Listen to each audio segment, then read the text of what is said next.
अस्सलामु अलैकुम दोस्तों, आप सभी का हमारे नोटबुक लाइफ यूट्यूब चैनल में तहे दिल से खुश आमदीद हैं।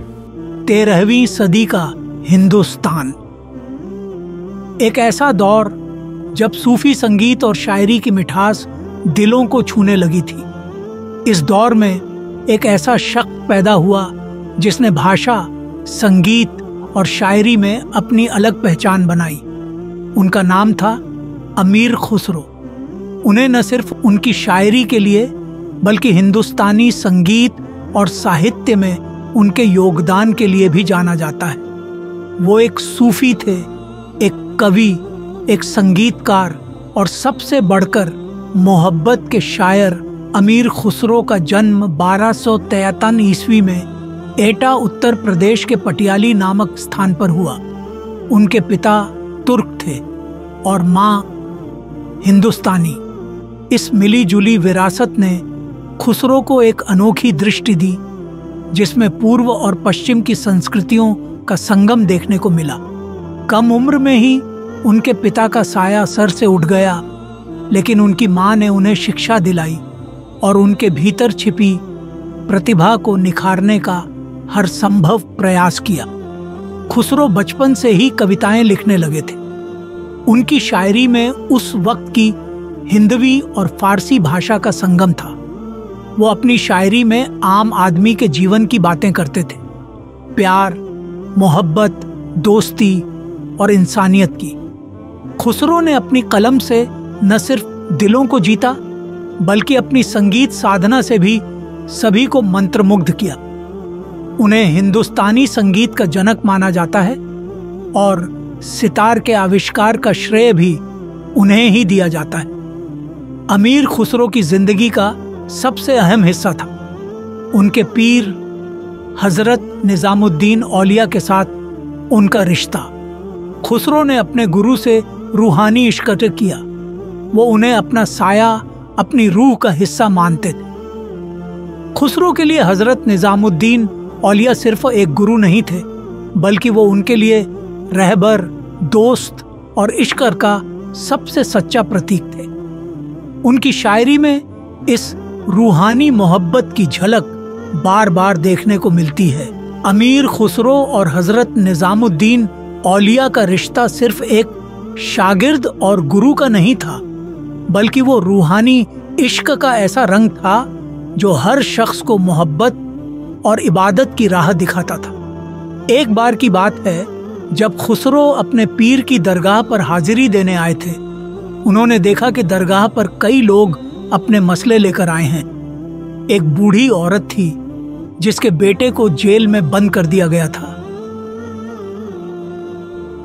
वो हजरत निजामुद्दीन के सामने आकर रोने लगी, हुजूर, मेरे बेटे को छोड़वा दीजिए, मैं बेबस हूं। खुसरो ने यह मंजर देखा और उनके दिल में करुणा की एक लहर उठी।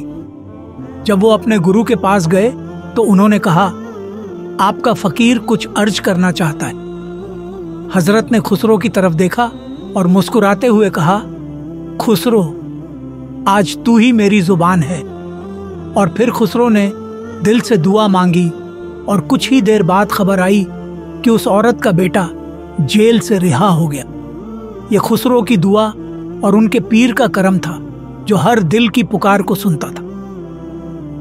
खुसरो की मोहब्बत सिर्फ इंसानों से नहीं थी, बल्कि हर उस चीज से थी जिसमें खुदा की झलक मिलती हो। एक बार जब खुसरो अपने गुरु के साथ एक बाग में गए, उन्होंने एक गुलाब का फूल तोड़ा और हजरत निजामुद्दीन की खिदमत में पेश किया। खुसरो ने शरारत भरे लहजे में पूछा, हुजूर, ये फूल आपको कैसा लगता है? हजरत ने मुस्कुराते हुए कहा, खुसरो, गुलाब तो बहुत खूबसूरत है, मगर तेरा दिल इससे भी ज्यादा नाजुक और हसीन है। खुसरो का दिल इस बात से भर आया। उन्होंने उसी वक्त ये शेर कहा, गुलों में रंग भरे बादे नौभार, चले चले भी आओ कि गुलशन का कारोबार चले। खुसरो के जीवन की सबसे दर्द भरी घटना वो थी जब उनके पीर हजरत निजामुद्दीन औलिया इस दुनिया से चले गए। खुसरो के लिए ये एक ऐसी चोट थी जिसे वो कभी नहीं सह पाए। जब उन्हें ये खबर मिली तो वो टूट से गए। उन्होंने उस वक्त गहरे दुख में एक शेर कहा, गोरी सोवे सेज पर, मुख पर डारे केस चल खुसरो, घर आपने सांझ भई चहूं देस। इस शेर में खुसरो ने अपने पीर से मिलने की तड़प को बयान किया। उन्होंने कहा कि अब उनका कोई ठिकाना नहीं, बस अब वो अपने गुरु के पास लौट जाना चाहते हैं। ये उनके आखिरी शब्द थे। कुछ ही महीनों बाद खुसरो ने भी इस दुनिया को अलविदा कह दिया और हमेशा के लिए अपने पीर के कदमों में जा बसे।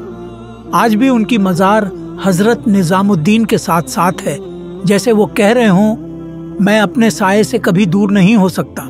दोस्तों, जब हम सूफी संगीत और शायरी की बात करते हैं तो एक नाम सबसे पहले हमारी जुबान पर आता है, अमीर खुसरो। वो शख्स जिसने शायरी, संगीत और मोहब्बत को एक नई पहचान दी। आज की इस वीडियो में हम आपको उस शख्स की कहानी सुनाने जा रहे हैं जिसने ना सिर्फ अपनी जिंदगी बल्कि सदियों तक लोगों के दिलों में जगह बना ली। एक ऐसे वक्त की बात है जब दिल्ली सल्तनत की गलियों में एक छोटा सा बच्चा दौड़ा करता था जिसका नाम था यमीनुद्दीन खुसरो, जिसे आगे चलकर दुनिया अमीर खुसरो के नाम से जानने लगी। बचपन से ही खुसरो का दिल किताबों, शब्दों और सुरों में बसता था। उनकी माँ, जो एक राजपूत थीं, और पिता, जो तुर्की के थे, ने उन्हें संस्कृत, फारसी और अरबी की शिक्षा दी। खुसरो को बचपन से ही संगीत से गहरा लगाव था। कहते हैं उन्होंने अपनी उम्र के सिर्फ 8वें साल में अपनी पहली कविता लिखी थी। लेकिन बात सिर्फ शायरी की नहीं थी, उन्होंने संगीत को भी अपना साथी बना लिया। खुसरो ने तबला और सितार की खोज की, जिसे आज भी हिंदुस्तानी संगीत की दुनिया सलाम करती है। अमीर खुसरो की जिंदगी का सबसे बड़ा मोड़ तब आया जब उनकी मुलाकात हुई हजरत निजामुद्दीन औलिया से। खुसरो के लिए निजामुद्दीन औलिया सिर्फ एक पीर नहीं, बल्कि उनकी रूह के सबसे करीब थे। वो कहते थे, अगर खुदा की तलाश करनी है तो औलिया के कदमों में जा बैठो। खुसरो ने औलिया की मोहब्बत में अपने आप को खो दिया और उन्हें अपना सब कुछ मान लिया। गोरी सोए सेज पर, मुख पर डारे केस चल खुसरो, घर आपने रैन भई चहूं देस। खुसरो ने शायरी को एक नई जबान दी। फारसी, हिंदी और हिंदवी को मिलाकर एक ऐसी जुबान जो दिलों से सीधा कनेक्ट करती थी। उनकी शायरी में मोहब्बत, सुकून और रूहानी रंग थे। चाहे वो इश्क ए मजाजी हो या इश्क ए हकीकी, खुसरो की कलम से हर अल्फाज जैसे दिल की गहराइयों से निकलता था। जो तुम्हें देखेगा वो तुम्हारा हो जाएगा, तुम्हारी आंखों में है वो इश्क जो दिलों को छू जाएगा। खुसरो ने न सिर्फ शायरी में नया आयाम दिया, बल्कि संगीत में भी क्रांति लाई। उन्होंने कव्वाली की शुरुआत की, जो आज भी दरगाहों और सूफी महफिलों में गूंजती है। उनकी बनाई हुई कव्वालियां आज भी दिलों को सुकून देती हैं और रूह को शांति प्रदान करती हैं। खुसरो सिर्फ एक शायर या संगीतकार नहीं थे, वो एक ऐसे दार्शनिक थे जिनके विचार आज भी प्रासंगिक हैं। उनके द्वारा दी गई हिंदी और हिंदवी की पहचान ने साहित्य और संगीत को एक नई दिशा दी। उनके योगदान को समझना आज भी हम सबके लिए उतना ही जरूरी है जितना तब था। जब हजरत निजामुद्दीन औलिया का निधन हुआ तो खुसरो की दुनिया जैसे उजड़ गई। उन्होंने कहा, अब मेरा भी वक्त आ गया है। और कुछ ही महीनों बाद खुसरो भी अपने पीर के पास चले गए। उन्हें निजामुद्दीन औलिया के दरगाह के पास दफनाया गया, जहां आज भी वो सुकून की नींद सो रहे हैं। अमीर खुसरो का नाम सदियों से जिंदा है और हमेशा जिंदा रहेगा। उनकी शायरी, उनका संगीत और उनकी मोहब्बत आज भी हमें सिखाती है कि इंसानियत की असली पहचान मोहब्बत, इबादत और इश्क में है। खुसरो की यह कहानी हम सबके दिलों को छूती रहेगी। दोस्तों, अमीर खुसरो की इस दास्तान ने हमें ये सिखाया कि जब दिल में मोहब्बत और संगीत का संगम होता है तब इश्क की तासीर रूह तक पहुंच जाती है। हमें उम्मीद है कि आज की इस कहानी ने आपके दिल को छुआ होगा। मोहे अपने ही रंग में रंग ले खुसरो, कहीं तुम सा न हो जाऊं मैं। दोस्तों, खुसरो की शायरी जितनी दिल को छूने वाली थी उतना ही उनका संगीत भी रूह तक पहुंचने वाला था। वो हर एक सुर में एक ऐसी तासीर भर देते थे जो सुनने वाले के दिल को सुकून दे और रूह को ताजगी। उन्होंने संगीत को महज एक कला नहीं बल्कि इबादत बना दिया। आज भी जब उनकी धुनों पर कव्वालियां गाई जाती हैं, ऐसा लगता है जैसे वक्त थम सा गया हो। खुसरो ने अपने संगीत से न सिर्फ उस दौर की सूफी महफिलों को जिंदा किया बल्कि हिंदुस्तानी संगीत में नई जान फूंक दी। वो सितार के तारों में जो मोहब्बत भरते थे वही मोहब्बत कव्वालियों के सुरों में भी गूंजती थी। छाप तिलक सब छीनी आज रंग है, ऐसी कव्वालियां हैं जो आज भी हमें उस दौर की याद दिलाती हैं जब खुसरो अपने गुरु हजरत निजामुद्दीन औलिया की महफिलों में बैठकर ये नगमे गाया करते थे।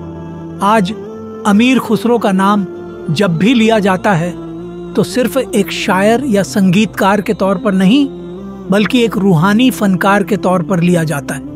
उनके लिखे हुए हर शब्द, हर शेर में वो मोहब्बत है जो सदियों बाद भी उतनी ही गहरी और ताजगी से भरी लगती है। खुसरो ने अपने दौर में जो भाषा को नया रंग दिया, जो साहित्य और संगीत का संगम रचा, वो आज भी हिंदुस्तानी कला और संस्कृति की रूह बन चुका है। हर शेर, हर नगमा उस दौर की एक कहानी सुनाता है जब इश्क का रंग सबसे गहरा और सबसे सच्चा हुआ करता था। अमीर खुसरो की जिंदगी का सबसे दर्द भरा लम्हा वो था जब उनके गुरु हजरत निजामुद्दीन औलिया इस दुनिया से रुखसत हुए। उस दिन खुसरो का दिल जैसे टूट सा गया था। उन्होंने कहा था, अब इस दुनिया में मेरा कोई मकसद नहीं रहा। कुछ ही महीनों बाद खुसरो भी अपने पीर के पास जा पहुंचे। दोनों की मज़ारें आज भी साथ साथ हैं, जैसे मोहब्बत की वो कहानी अब भी जिंदा हो। अमीर खुसरो की कहानी यहाँ ख़त्म होती है, मगर उनकी मोहब्बत, उनका संगीत और उनकी शायरी आज भी हम सब के दिलों में जिंदा है। वो कहते थे, कयामत के दिन जब सब जिंदा होंगे मैं अपने पीर के कदमों में खड़ा रहूंगा।